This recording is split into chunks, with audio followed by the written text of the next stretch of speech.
ఆయన ఉండే స్థలంలో ఒక చక్కని స్థలాన్ని నీకోసం సిద్ధపరిచినాడు. ఇది ఎందుకు నమ్మట్లేదు? ఏమో నిన్న పరలోకం ఎవరు చూసినారు, నరకం ఎవరు చూసినారు అంటారు చాలామంది. పరలోకం ఎవరు చూసినారు, నరకం ఎవరు చూసినారు? ప్రియులారా, భూమిని తయారు చేసిన నమ్మినావు కదా, ఆకాశాన్ని తయారు చేసి నమ్మినావు కదా, సూర్యుని చంద్రుడిని సమస్తాన్ని తయారు చేసి నమ్మినావు కదా. ఇదన్నీ దేవుడే తయారు చేసినాడు. అయితే దేవుని రాజ్యం కూడా రాబోతుంది. ఇది నమ్ము, నువ్వు నమ్మాలి. గడగడ గడగడ వణుకుతున్నాయి దెయ్యాలు కూడా.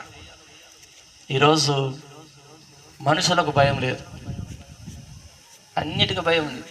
సూర్యుడికి భయం ఉంది, చంద్రుడికి భయం ఉంది, భూమికి భయం ఉంది. అవన్నీ దేవుని మాటలు వింటాయి అంతే, దేవుని మాటకు లోపడతాయి.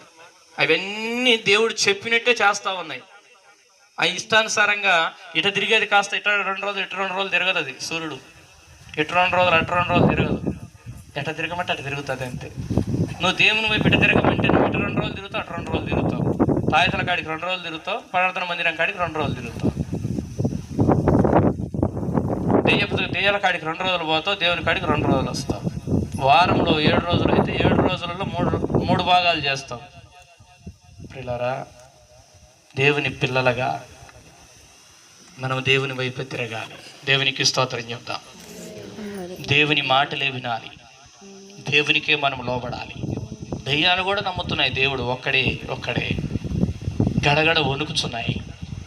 నీకెందుకు వణుకు పుట్టట్లేదు? దేవుని సన్నిధి అంటే, దేవుని సన్నిధి అంటే భయం లేకుండా ఎందుకున్నావు?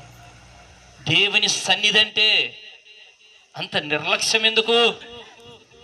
దేవుని రాకడ రాబోతుంది. దేవుడు సిద్ధపరిచిన జీతము ఆయన ఇవ్వబోతున్నాడు.